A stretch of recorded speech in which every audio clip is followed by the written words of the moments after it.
So, welcome to the QCI show. Episode, depending on how you look at it, would be episode 1 or technically episode 78. We were publishers of one of the most popular original YouTube blog series, averaged about 500 views an episode. We did 76 episodes that actually made it to the air. There was one episode that didn't make it to the air. It was a lost episode. So depending on how we look at this, and we'll have to figure out logistics 78 or 1, but here we are. We're back, coming live from the Boston innovation community, back with the QCI show. What do you think about that, Chase? A lot of folks have built pretty good businesses and careers on our backs. We really laid the groundwork with that original, with dozens of viewers of that. It is frustrating that we literally laid the groundwork for the many 9-figure contracts that they had on Spotify, and we don't get paid for any of that. We didn't even make it to syndication on the original show. Haven't heard from Rogan yet, but I'm sure he's grateful. Yeah, I think once we start publishing again, we'll be guests on his show. No doubt. In an honest fashion, this topic is right up his alley, candidly. Find out. So we will accept your invitation, Joe. All right, so this week, a lot of action this week. Technically the first show back after a 9-year hiatus. So we could recap the last 9 years, but we won't. But before we kick off the sort of first episode and what we want to talk about, there's a couple of things. Just real quick, Chase, one of the big themes that we're going to talk about is the Quantum City Initiative, which if you haven't heard about, we can link to show notes of a nice teaser and intro and obviously the paper. But just real quick, what have we been up to and what are we building? I think I just want to draw the parallel between sort of the company here, HQO, and QCI, if you want to just give us a minute or so on that to set the tone before we get into really what we're going to focus on. Yeah, so some of you may remember what we were alluding to with our jokes. Greg, myself, our other co-founder Kevin, who's on vacation this week, but he'll be a regular on this show with us. Previously built a company now called American Inno. It's a part of the Newhouse family's portfolio of media companies in advanced publications and a part of the American City Business Journal network that covered innovation economies in what is now dozens of American cities. And we had started that, as we talked about, in 2008 at a time when, coming off the global financial crisis, we had these promising technology waves between cloud, SaaS, mobile, that we thought could reinvigorate local economies. Fast forward to today, after having a very good long run within Advance, we started a new business that, after some twists and turns, became HQO in 2018 at around the same time that WeWork was at their height, getting that big valuation from SoftBank. And HQO is a vertical SaaS technology for commercial real estate. So we help commercial real estate organizations develop their real estate experience system and methodology powered by our technology. And really what that means is we believe that commercial real estate needs to become an experiential business and evolve like many other industries have. And we think this is paramount beyond just commercial real estate as an industry, because most of our daily lives happen on the platform that is cities. So it really touches a lot of different aspects of, life and work. And so with what's happening in AI and how fast everything is moving, we found what we think is an important topic at the intersection of AI, commercial real estate, and community building that we figured we'd come back, dust off the mics. I hope this thing's on after close to 10 years of some changes. When we used to do this, first off, we had time to be in the same room, which we will try to do moving forward. But We also used to drink beers. Yeah, I haven't done that in a while. But 10 a.m. on a Friday. It's 5 o'clock somewhere, man. So yeah, as you can see from my background, there's some changes from the art on the wall. We each now have 3 kids. We got our man in charge here, our producer, Justin, who is part of all that madness in Boston. So yeah, we're excited to try to make sense of how fast everything's moving in AI and really how it applies to commercial real estate and more broadly kind of local city economies. So we had some big news this week, didn't we, Greg? Yeah. So, I mean, and just real quick, just to summarize, just HQO and where we're at. So, we've been in the business for, like you said, almost 8 years now. We got about 1 billion square feet powered, 1,500 buildings on the platform, offices in a couple of different countries, 32 plus countries. So, as you think about that, and this led me to another question for you was when we first got off the ground, right, focusing on commercial real estate technology and kind of vertical SaaS, were you thinking about the city as a platform and the QCI sort of long term? Or was this just a piece of mobile access technology, right? And or mobile technology for a building? I want to draw that parallel before we get into the news and the Sure. initiative as to how building a vertical SaaS solution, which again, widely adopted. I think we're the leader in the space. We've been around for a while, like I said, quite a few million users on the platform. But how did that shift into this larger vision? Because as people think about building companies, community and vision are important, but a lot of companies aren't as forward thinking, I think, as where you're at, where you're talking about actually reshaping cities here, right? So I've been out of the media game for a while, but I would believe this is what we would call leading question because we didn't have this vision when we started. So I appreciate you teasing that out for me. I also we're dusting it off. Like I just was ready to jump to the news before we're going through. I haven't even looked at the show notes. So everybody's gonna not some things have changed, some things have not. We'll leave it at that. Greg does good preparation and I I'm also ready to just, rip. I, I also do it live. You do, which I Um, love about you. So and when we so are if doing I this want to switch it live, up, we'll switch it up. And it's then I'll be so like, oh, dude, that was in the notes. You didn't see that? is the You weren't, internet you weren't prepped? does it still work the same way? This is live, so it will be live when it airs, It right? will be live when you see it. Yeah, this is live now. And then when it's live, It's when you watch it later, if it you do will it also live, it's be live live. later. Yep. That's how I believe that's still the same despite Yeah. TikTok and all that stuff.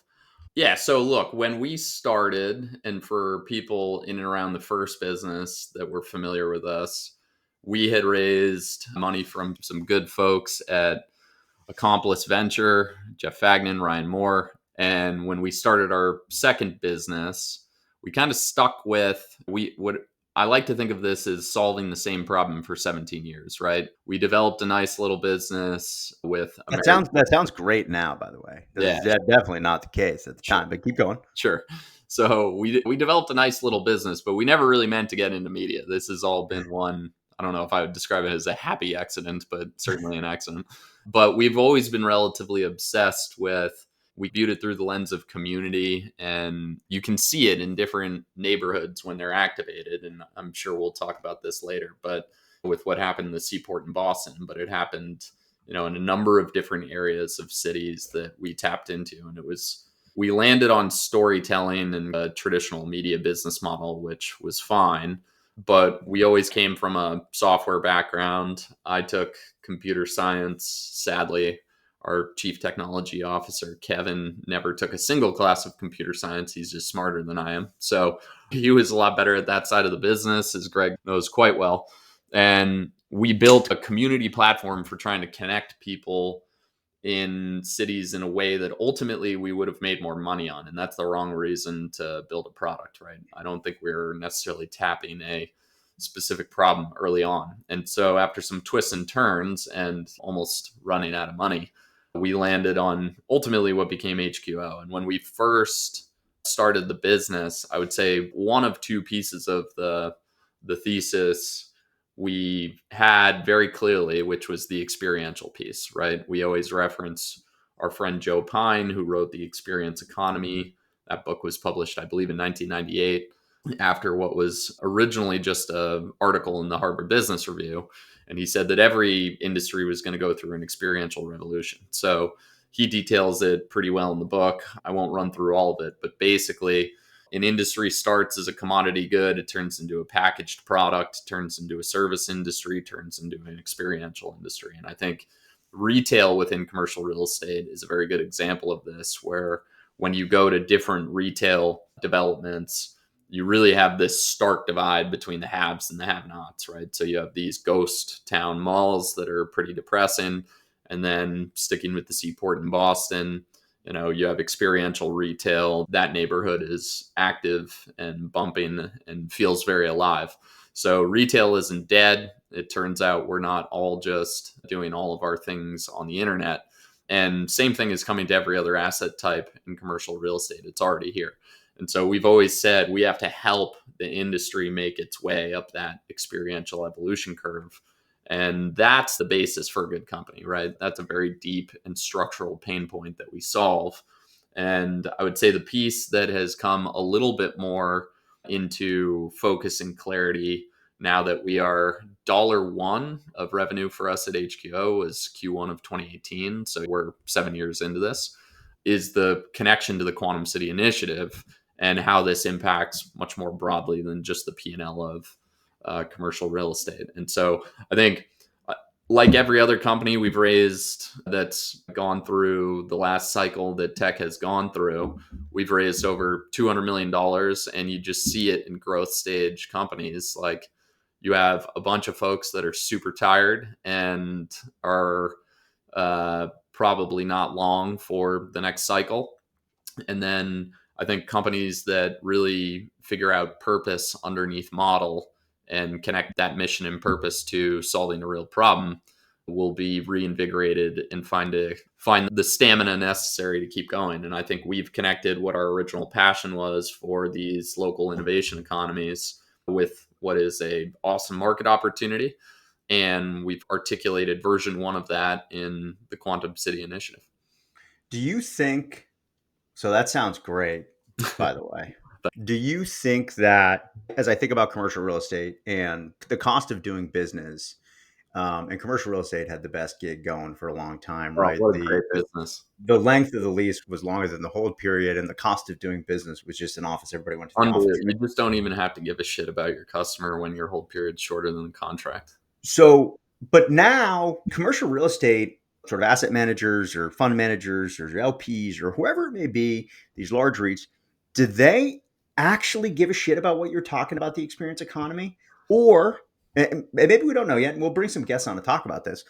Or are they just trying to optimize for the dollar now? And the opportunity is within bridging the experience gap, right? And I got some stats, and we'll go through some of the news this week about some of the occupancy trends and some of the asset sale trends. But what is it now that's also leading the shift? And like, why is the timing now? And do they care? Or are they just like, well, fuck it, people aren't coming to the office, so I guess we got to make it better. And the experience is what, a roof deck? Or is it ping pong tables? Or what is it? Do they care? Well, multiple things can be true. And what I would say is they're always going to optimize for the dollars. You talk to them as much as I do. So that's certainly not going to change as it. Love that, though. Yeah. Love optimizing for dollars. Yep. But I would say it's almost the exact same as the description of the growth stage companies in terms of the people who see the glass half full or half empty and are fatigued or reinvigorated and ready to go. And I think that's shifting. But I would say and the way we describe this is transactional landlords versus experiential landlords. Yeah. And so you have old school transactional landlords. Anyone listening has probably leased from one of these groups where the relationship ends when you sign the lease for the most part. You might not have ever had a relationship with the landlord because you're typically going through brokers anyway. Whatever relationship you might have had mostly ends, and they're like, nice, you signed a lease. The term landlord comes from feudalism way back in the day. They were literally the lords of the land, and you're lucky to be on their land. Just epic. Of which you pay to increase the dowry or whatever. And then you have I'm the lord of the microphone, right? Yeah. You've been a lord in search of lording over things. So I would say the experiential landlords look and act much more like hospitality groups, where in hospitality, mostly associated with hotel, you have to earn that customer back every single day or night, and you have to develop brand loyalty. And so what's interesting was WeWork really did pave the way, I think, for the model that these smart asset managers and portfolio managers are now adopting, which is, hey, we can't just give a shit about the CEO and CFO that like the location of the property. We really have to become a platform and try to wrap our business model around the customer experience and journey, regardless of one lease, right? We want to own this customer relationship across multiple assets, across time, across different fund structures and things like that. So There is a very stark line between those moving in that direction because it is a transformational change and that are doing the work. But you also see it very concretely in the winners and losers in market, where you have these buildings commanding the highest rental rates ever. They're It's the haves and the fully, have-nots. yeah, it's not even close. So it's like we don't really have time to convince you that this needs to happen, because if you don't get it, I don't know what world you're living in after the last 5 years we've been in. So that's kind of cool. We'll see in 5. If there was a way to short those portfolios more easily, I would put a lot of money into that I would feel pretty good about. There is an interesting concept about securitizing a city. Yeah, we'll talk about that. Something for that for later. So let's talk about some news real quick. There were a couple of interesting things I want to hit on, and then obviously I think one of the biggest trends or happenings this week was down in DC with, again, friend of the pod, the All In guys. They're actually fans, and big fans. They drew some inspiration from our original show. They watched The Beat, so the original show for sure. Actually, it's funny. I do have in some of the archives for Boston Inno. I used to go to the launch conference. Who won the launch conference? And we covered all that. And Jason Calacanis, back in the day, before he was the sort of best moderator in the world, I think that's what he calls himself. That was actually my title, and we actually talked about that. We're coming back full circle now. So, but that was probably a consistent back and forth. It was, but so real quick, one of the real interesting one-way emails. Yeah, it was asynchronous. So the interesting trends that we saw. So we've been talking about, which is nauseating as hell, the concept of return to office. I hate it. I don't address that term anymore. RTO, no RTO without. I'm just going to turn my camera off for this. Show's over. But I will say, our good friends at Jones Lang LaSalle, is that what it is? So JLL. That sounds right. There is a stat out today that the Fortune 100 is back. 60% of them are fully returned to the office. This is 5 days a week. So are you seeing that in our conversations? I'm certainly seeing that in traffic in Boston. It's an absolute disaster. Terrible. But do we even have to talk about it anymore? Is this a stat that people should care about? JLL posted this wonderful, and they have a phenomenal research team. Do we care now? Or are we just understood that we're back? We don't have to talk about it. Sure, there's some things on maybe Mondays and Fridays where there's less occupancies there. We can dive into our data on badge swipes and a lot of that. And we'll do that at different shows when we got the brains of the op, Kevin. But do we care about this anymore? Or are we back? No, I never really cared about the term return to office. And this ties back to the experiential piece. Like, they clearly, whoever got behind that did not hire Don Draper, whoever that is today, to brand it, because there's not really a single person in the world. And I will challenge our friends at Gensler and some of the folks that are in the design elements of the commercial real estate community. No one is passionate about returning to office. That sounds draconian.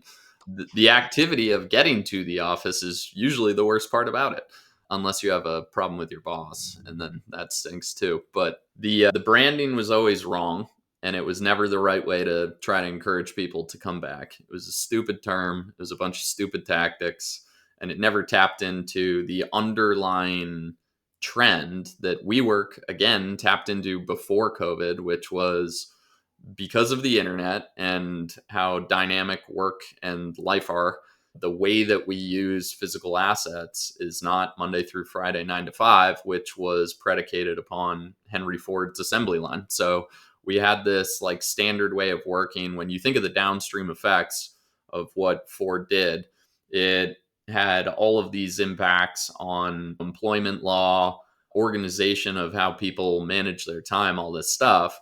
And the internet came along, and shocker, it changed ultimately how, where, and when we work. And so the hard work that the industry needs to do, and again, the experiential landlords are doing in a smart way, is figuring out what's the ROI on the physical space of work, and how do you talk about ROI rather than a product that you used to need the physical box to get work done, and specifically the physical box that your company was typically leased at.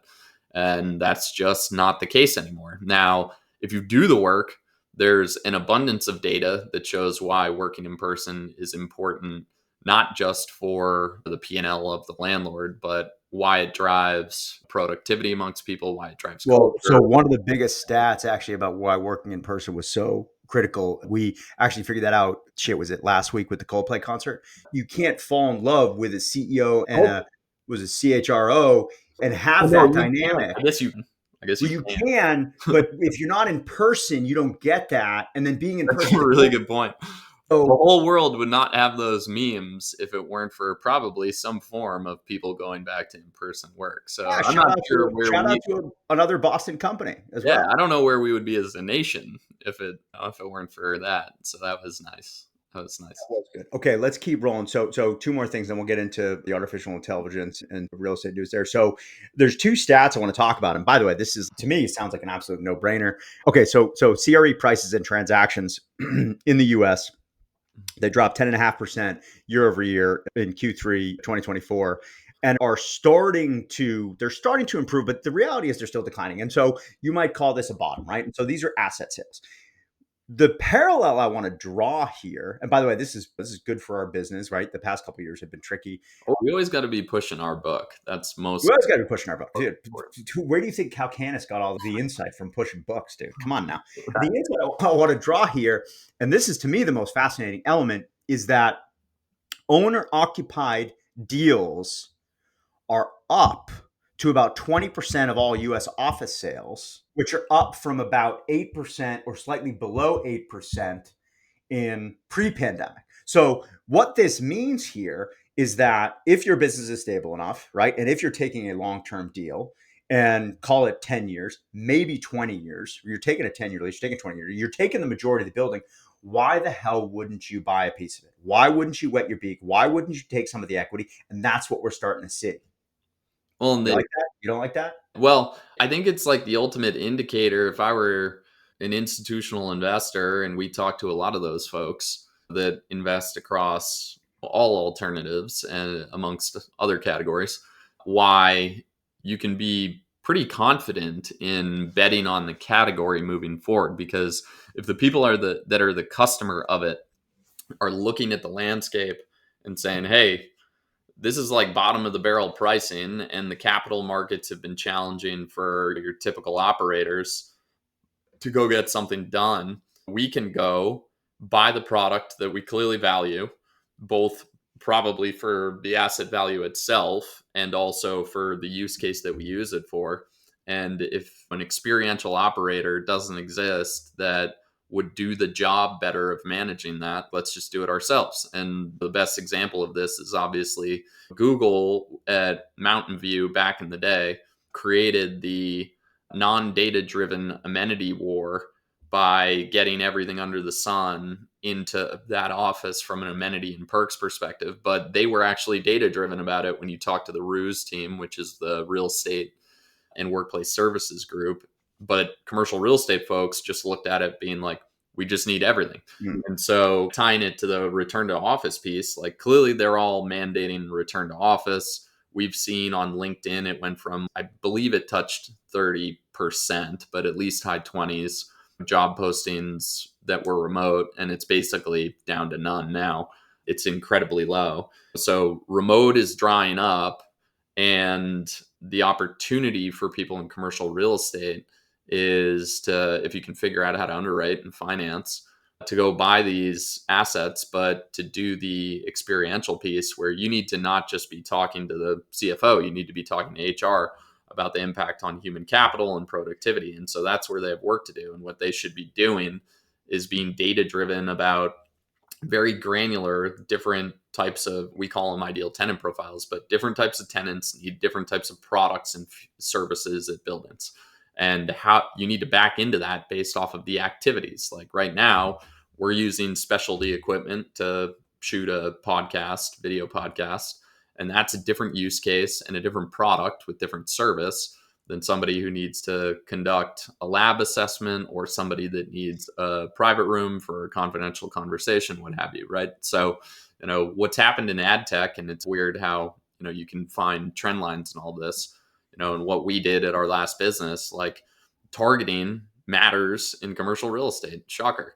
So I think that data just makes the case for why this category is going to have a similar return to retail, which I'll keep hammering, because you can make a lot of money if you do it the right way. If you don't do it the right way and think it's just going to go back, like, you might as well not do it.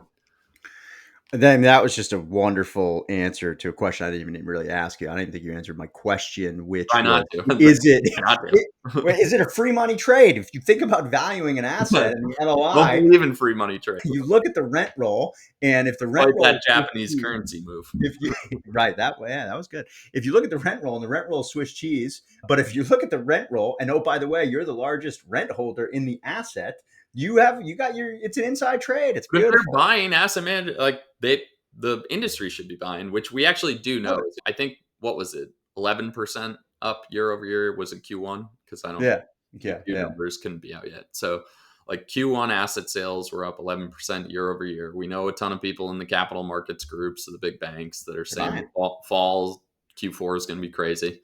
So hopefully everything starts to get unstuck here. And depending on, did you see that video of Trump and Powell wearing the hard hats this week? That was uncomfortable. We'll see what happens with taking out the paper. And like, I didn't see that. Ooh, that was amazing. But okay, so paper, I'd love to know. It's probably just like a stick figure drawing on a piece of a bunch of numbers. It's if like, you want to really mess with them, it's not even like notes on the spending of the one of those Office episodes where, what is it? They're negotiating selling. He slides the paper over. Anyway, so let's go to DC for a bit here. So where do you want to begin? Right. So I think the most. I haven't even gone through, like, this just happened yesterday. We're going to have to talk about it on a couple of episodes. Yeah. But I think one of the biggest trends, obviously understatement of the year, that we're seeing, which to be honest, I think we need to lean in, and that's where it would be fascinating to get a handful of guests just talking about this. So there's a race going on, right? There's a race. It's called artificial intelligence. Did you see Trump's comment about artificial intelligence? He's like, I don't like the term. He was a genius, right? He goes, I don't like the term artificial for anything. We shouldn't call it artificial intelligence. So he's now just going to try to rename it, which... he's a branding guy. Come on. He's the art of the deal, the art of the brand. But so there's a lot going on right now. And there's a lot of content that's going to come out that came out yesterday and today. And we'll obviously have to talk about it in future shows, but it would deserve us not to talk about it today. Just how are you seeing the AI race and sort of the limited information that you've seen yet from last night really tied to our world in commercial real estate? There's certainly power and infrastructure. There's certainly, and we saw this, right? When we were in a handful of meetings with some large customers, and I don't know if we can say their names, and I won't get into bleeping out yet, but there was a rush. Yeah, we'll talk to Spurdy about that and get a little. There was a rush to cold storage and industrial. And it was like, commercial is absolutely dead. We are done. We are selling off everything in commercial. Maybe we'll dabble with residential. All we're doing is industrial. All we're doing is cold storage. All we're doing is data warehouses and whatnot. So with regards to this AI race, and again, some of what you've seen, how do we as a group and how do we as a commercial real estate industry on the forefront here address the needs? Are we just going to have fields, right? And Chamath, what's he building in Pennsylvania? He's building his massive 10 billion warehouse. We'll have to fact check that in Pennsylvania, I think, because of the ties to coal and maybe nuclear power there, right? What is it? Might be Phoenix, whatever it is. There was something else on Pennsylvania. We'll fact check it on the ties there. But how does that really tie to commercial real estate? And is commercial real estate behind in the race? Because to me, without the partnership between the artificial intelligence tech community and commercial real estate, there's no winner to the race. The U.S. can't win. Well, and look, that's one of the things we're trying to do here, which is if we retroed what we did on the last business, and I think you see this much more broadly, obviously, than our impact, but the tech community was a little too insular. And I think there was a lot of benefit from obviously everything that happened with tech in the last cycle, that if we're smarter about working with other constituencies, I think some of the benefits and gains can be shared more broadly. But I think when you think about the pillars of what was announced in terms of what they talked about at the AI summit, it's accelerating innovation, building American AI infrastructure, and leading in international diplomacy. And I went through his main speech, I went through most of the secretaries, and I got into some of Jensen's stuff and some of the other folks that are in the AI industry. And I think the first thing that's most relevant to commercial real estate is obviously there needs to be a ton of development around, and I forget who said it, but somebody else at the summit said they no longer want to call them data centers. They want to call them AI factories. And so we'll try to stick with that. I still will probably call it artificial intelligence, but the AI factory development is going to be an obvious area. And so I think what's interesting is to get around some of the regulatory red tape, and with regards to what you can do in terms of moving energy, they're trying to encourage everyone to build near where there is abundant energy, Right. particularly natural gas. So I there's think that's what it was about Pennsylvania. I think it was the nat gas thing. But anyways, keep yeah, going. but I think there's this tension, and it's funny because when we first published the Quantum City Initiative paper, I felt like I was back in Boston. I had people on both sides. The non-Trump folks were yelling at me for, I don't know, they thought it was like Trumpian in the sense of development and pro building and all that stuff. And then all the Trump people were yelling at me on X, which that keeps throwing me off. But Twitter X were yelling at me because apparently cities are evil. So it was a no-win, which I thought is really what I was trying to go for. So that's our starting point for the movement. But I think there's going to be this tension between, do you save and reinvigorate cities, or are you building new ones? And obviously there's a ton of people in Silicon Valley that we'll talk about that have these far out cool concepts for new city development. And obviously the right answer is both. But I think there's going to be development boom with some of the deregulatory stuff that they're doing around building, which is I great. hope so. I Yeah. hope they'll cut that tape down. Yeah. And so But I think the other piece, and Trump said in the room where he was like, in Manhattan, it's impossible to get zoned when you're doing a development. It takes 6 years, and then you don't even want to develop the building anymore. And of course, he kind of veered off into how sometimes that's a good thing because then you miss a bust and all this stuff. But he also made a comment where none of you really know what I'm talking about because commercial real estate people weren't in the room. So I think it's super important that commercial real estate, again, if we're going to make this all work out, commercial left hand has to talk to the right hand. Commercial real estate has to be in the room. The AI people have to be in the room. The policy people and government people need to be in the room. yeah. So I think that's one of the big impacts, obviously, around data center and AI factories. But I think it's also commercial real estate tends to be lemmings where we constantly follow all the same trends and then we're shocked when they become overbuilt. So lab space in Boston over the last several years went from 20 million square feet to 50 million square feet. And shocker, we have oversupply. So there's not a lot of zigging when other people zag. And I think we need probably a balanced approach. So as you think about, one of the things that got me thinking about the QCI paper and the tie-in here, as you think about smart cities and the future development, does this race or this AI factory allow for the evolution of the sort of leading cities as we know it, Boston, New York, SF, whatever it may be? Or is there these opportunities for the second tier cities and third tier cities to lean in here, and you're now mixing both suburban and urban? Because you talk about AI factories, you can't put one in the middle of downtown Crossing. Well, actually, there is one Right right across there. the street from us. So, so Casey. fact check myself there. Yeah. But so, how do you see that evolving with as you think about QCI and the evolution of what is most critical for cities in the future with the sort of AI factory race that we're in? Yeah, everybody's got to lean into their strengths and weaknesses. So, as we talk about in the paper with regards to the power law of cities and essentially the network effect that big cities get, that network effect, it's an interesting put and call right now, which is a lot of people thought San Francisco is dead, and now it's clearly not dead. A lot of people have always been short New York. People are short New York in the 70s and they reinvigorated. Like the network effect, and no one knows this better than Silicon Valley through technology, but the network effect of cities is really powerful. So if you have that, typically you're going to be bigger and you're going to be facing probably more of the complex problems around red tape and all the bullshit that people need to go through. Currently in Boston, there's a fight over buildings being over a certain height in downtown. And so I think you got to lean into the assets that you have. And if you're smaller, those assets need to be nimbleness, right?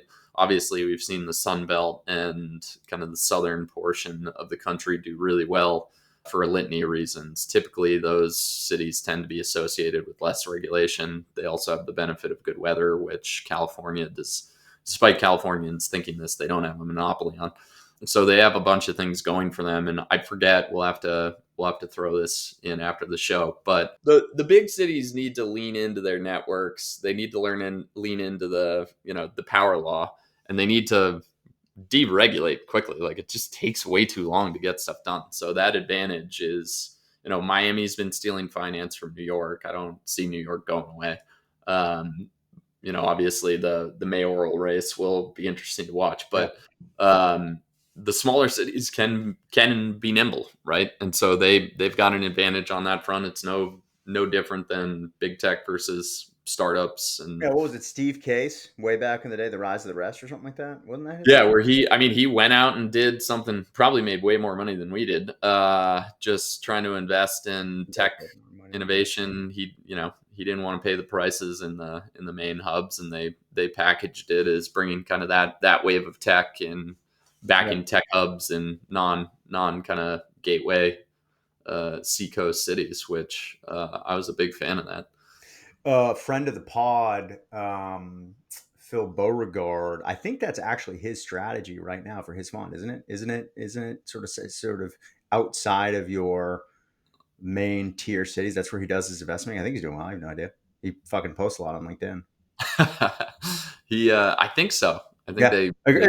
I mean, honestly, you got to have a thesis as an investor. Yeah. So I'm told. It seems like it's playing out. Good for him. Yeah. Investor in HQO too. What's up, Bill? In the city. So, okay. So just real quick, there's really two, maybe three other things we got to hit. I know we're running up on hour 4 at the moment. So, the QCI paper, you did the intro. I think what's most beneficial for us is probably each week we start to digest probably bits and pieces of it, because I don't know anybody who's going to read a fucking white paper anymore. Dude, now more people than ever will throw that into. But no, but they don't read it. The computer reads it, and then it articulates it back. Yeah, it hallucinates. I've already started reading what it thinks it is, and I'm like, oh man, more people are going to yell at me online. Well, it's actually better. Yeah. Yeah. Are there any pieces you want to just sort of bring up in the sort of first show to sort of set the stage? Again, we're going to link to the QCI paper in the show notes. But I've always wanted to say that. I don't even know what that means, Justin. But so is there anything, when we used to do this, the notes? Is there anything that you want to hit to sort of as like a quick primer outside of what you've already talked about, on your paper before we kind of wrap up the last two sections? Well, I think we have some pretty key pillars, which I got to bring up my notes so I make sure I get it right. But what's also incredible is a lot of your pillars, and I know you didn't plan this, were spoken about this week at the AI Summit. And again, we'll talk about that more next week when we tie the two parallels together and we actually do some research for a show. But keep going. So, we view it, and to give everybody a bit of a framework, because we've partnered with MIT on kind of what we're doing around the Quantum City initiative. We have a great conference happening October 16th with MIT in Cambridge. Spoiler alert. What the fuck? Sorry, was I not supposed to? Yeah. I mean, VIP invites are out. Hit us up if you want one. Don't forget to hit subscribe. Yeah, we do have a big event coming up. Yeah. So I think one of the things people get, all emotionally charged about is like, there shouldn't be one model for a city. And, we agree. That said, it's not dissimilar to how operating systems work for computing platforms. There's different types. Some are completely open source. And then you think about, what Linux has brought to the industry. And then you have more closed systems like Apple's. So there's some kind of pillars that we believe in that I'll run through. But the point is like, how do we start to take this transformative technology in AI and start to apply it to cities with, certain outcomes that we're trying to define around the QCI that ultimately manifests in GDP growth, because that solves all problems pretty much. But the 5 principles are, we're starting first and foremost, just so the crypto crowd knows where we're at and, people don't freak out, but individual liberty. So technology can be it can be a leash or a safeguard. And, typically people think about foreign cities where it's a surveillance state. And there are ways to use the technology so it isn't structured that way, and it actually can bolster individual liberty in a city. So I think that's the first principle that's important. Second one is economic dynamism. And so when you just look at what's happened to the Rust Belt, right, you have all of these cities that just weren't dynamic enough to, stay ahead. And my mother's from Rochester, New York, which is the perfect example. They had Kodak and they had a innovation hub up there. They did not make the transition from the traditional technologies to the digital, and that city has sadly fallen on hard times. So how do you remain economically dynamic in a way that keeps you ahead of the curve while kind of sticking to your roots, right? Third is system efficiency. You get very few people that will openly argue that city governments are not necessarily the most efficient, but we can see whether you go look at what Dubai does. There are some American cities, Miami's doing a great job of this, where just getting things done, whether it's permitting, regulation, what have you, they're just wildly more efficient. And that's not just on the regulatory piece, right? It can be around transportation and all sorts of other things. Fourth is citizen-centric design, right? Good cities design for its customer, which are the citizens, which we think is critical. And then the last piece, which obviously ties into everything they talked about at the summit, is city compute. And so we've always believed that cities essentially are humanity's biggest computers, right? So by driving more human interaction, more compute, that's a good thing. And if we can do that in real compute with AI, what's that impact? How much can a city actually process to drive, the first four principles?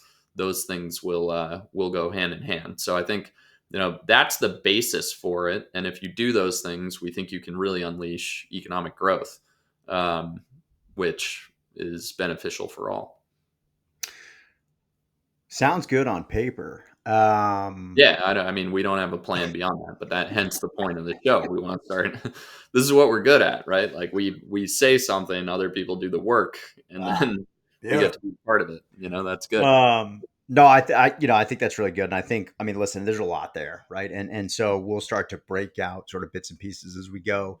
I think, as we sort of pivot to you're talking about sort of, city compute and communities and sort of designing cities. I think, and again, we're starting to wrap up. This is the second last section, just talking about, you kind of kicked things off and talking about why this is personal to us. And, both sort of the vision here and sort of building HQO and sort of where we've been in the past with the media company here in Boston.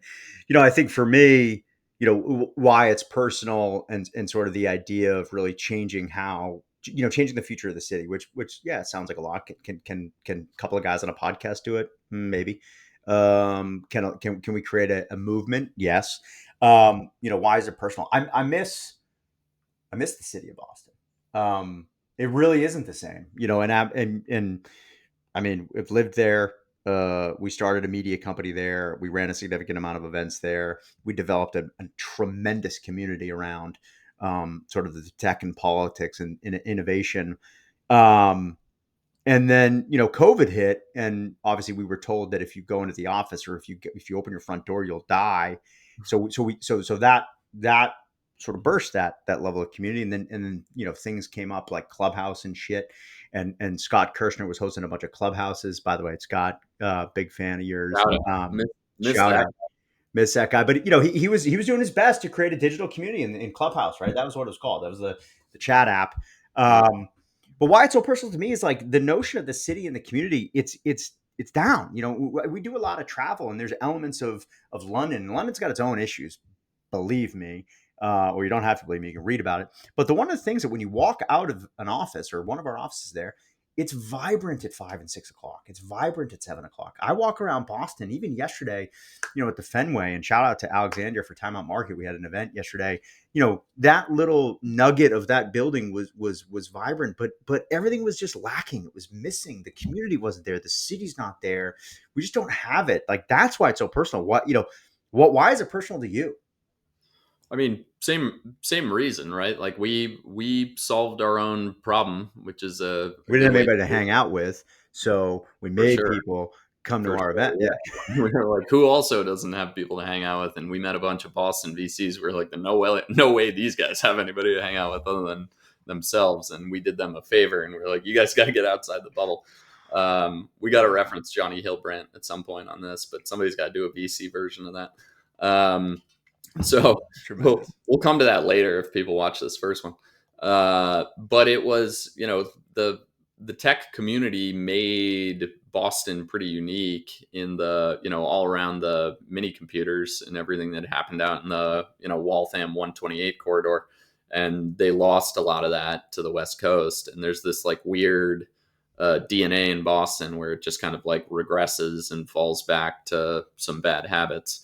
And that's where I think, and what Mayor Walsh and our boy Dan Coe, who was chief of staff at the time, did so well is they kind of started to bridge the gap between, different communities, within greater Boston, which I think like that the city was flourishing, and tech, and obviously where we sat, and we gotta ask about social Boston sports here afterwards, but it started connect things in an interesting way where you had young people who didn't have great economic career trajectory in some of the traditional industries they were in coming into tech, right? Like so much of it was about employment and bringing people into tech, which was a good thing for a lot of people in the city.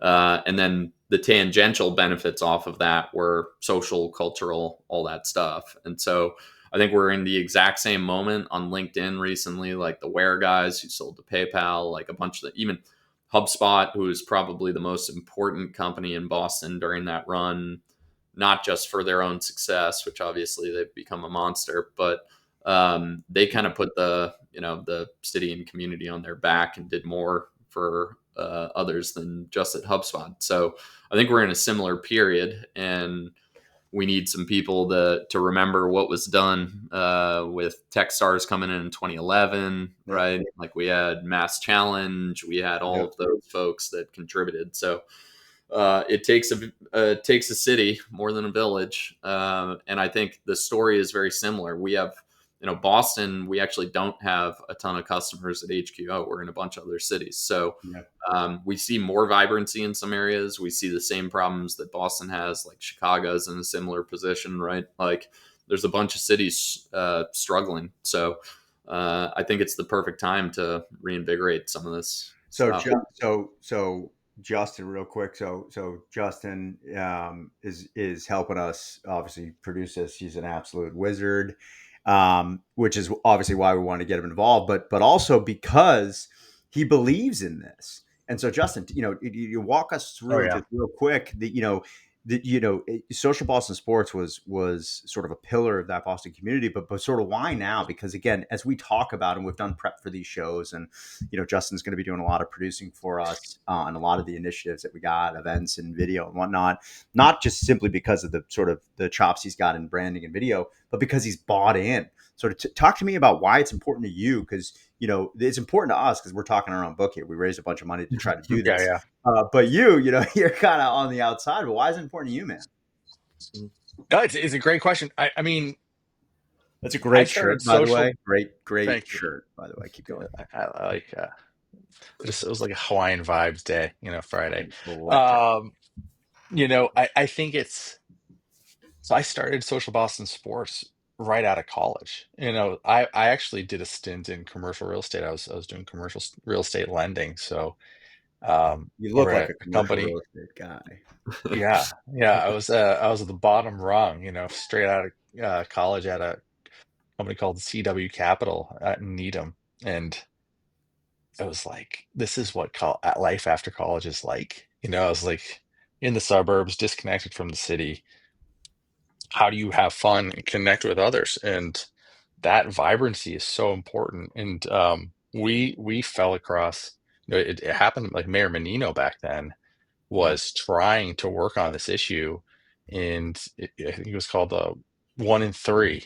So the 1 in 3 group was That's started right. from him because a third of all residents in Boston were between 21 and 35. So we jumped on that, helping him You remember became an that? early connector in Boston World Partnerships as well. Was the entire initiative was to bring people together and raise people up throughout the city, create that vibrancy. We just happened to do it with a vehicle. Sports was the vehicle, connecting people. So we had 100,000 members in that community at one point. Mm. But that's to me that's what life is about, is connecting with awesome people and lifting them up and giving more than you take.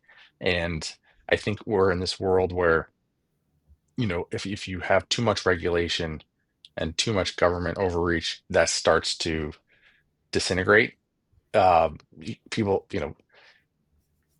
there's definitely a balance, but and as we get into AI, one of the things when I caught wind of what you guys were doing with the Quantum City initiative was that pillar of freedom, because I think I couldn't agree with you more, Chase. Technology can either be a leash or a freedom enhancer, and I'd rather see it go the latter way. So that's why I'm bought in. I think it's incredibly important. Not to mention, like, just to echo what you guys already said, like the go return to office thing. Not many people want to do that. It's it's not. But if you make the building like an amazing place and you create it, so that people can have a life and still work, it's all the right reasons. So, um, without I'm ranting too much, I'm I'm all glad in. now I'm finding out who the one person was that read my paper. That's awesome. Thanks, man. Appreciate you. Well, it was dense. It took me a while, but Yeah, what me else was I too. gonna do? Yeah, no, it was good. It was a great paper. I encourage everyone to go read it. It's dense, but worth the read for sure. Dense Yeah, and intense. it's dense and Mm. So intense. It's good. the It's well thought out. the the so as a tribute to again one of the most successful YouTube shows out of Boston 9 years ago, which was The Beat, averaged I think 500 viewers per week. Yeah, Which in today's viewings, at least what 500,000. So just with inflation that's adjusted inflation. Yeah, viewers. viewership inflation. So Yeah, really, where we were again, residuals haven't come yet. They must be in the mail, but our favorite segment that we talked about each week was the intersection of pop culture, and sort of back in the day, like we were talking about, did a lot of work with just I believe it. I believe it was one last thing. one last thing. It was is that what it was called? One last thing, and one last thing. That's right. I forgot. I got to get all my quips. And one last thing, and we did a lot of work with Justin Bieber. In that we That one people should actually go back and see that Justin Bieber one day just tweeted Greg's Twitter handle, nothing else, just his handle. And we came in that morning and we were like, why does Greg have like I was millions wild. of My phone people blew up one day with talking? a ton of mentions, millions of mentions one morning. Thanks, Beebs. Appreciate it, we man. should have him back on the show. Yeah. Friend of the pod. We'll get you back on. I hope you're doing well. But so the intersection of pop culture. One last thing. One of the greatest things that happened this week. I don't know if you want to call it a pump and dump. I don't know if you want to call it just an insane, brilliantly advertising. And again, coming off Coldplay, which I didn't think the internet, could have just really topped itself more after the Coldplay show. And again, fellow Boston affairs, that was just incredible. And maybe because she's just an absolute smoke, Sydney Sweeney put some jeans on, had a wonderful photo shoot, and she generated 500 million in market cap overnight for American Eagle. I mean, Was it 500, 200, it was 500 million. Yeah, I think the tagline was Sydney has Yes, nice jeans. that was it. Yeah. The me But yeah, the beautiful. meme with Don Draper. I dropped this. The meme Breaking with it. Don Draper was just too good. I mean, she's unbelievable. Again, if you're not Oh, I mean, it's like, why are we doing all this AI stuff? totally, You if know, you're not pitching right now, your company's in the fucking shitter. If you're not pitching, pay Sydney Sweeney, whatever it is. If it's $1 less than $500,000, yeah. it's worth it. And she's got to be playing in the equity, right? Like you got to get in this equity because she's whatever she's getting paid for that campaign. She's clearly maybe she is getting equity. I don't know, but One American last thing. Eagle just owes her some equity. That's Imagine you pitch that. I hope it was somebody junior. It's like, you know who's hot? Sydney Sweeney. You know who'd look good in our jeans? Sydney Sweeney. 500 million. upward promotion written all over that person. Many as 4 people directly underneath them. That was the first show of the QCI. We got a lot of stuff planned. Like Chase mentioned, we have a couple of big events coming up. We'll continue to announce that. It'll all weave into the initiative that we have here. We're going to come at you weekly. We're going to be weaving in guests. We're going to be weaving in Justin. We're going to have a lot of fun with this. Chase, any tie off on where you want to end today's show before we start to do some research already for next week? Couldn't be happier. Thanks for watching. You know, whatever the YouTube guys say, smash the like and smash the subscribe and get on. My kids are into YouTube now. They're watching all these guys that make way more money. It's unbelievable. So that's what we're going for. Influencers. Heard it here first in the QCI show. There you go. Thanks for coming out.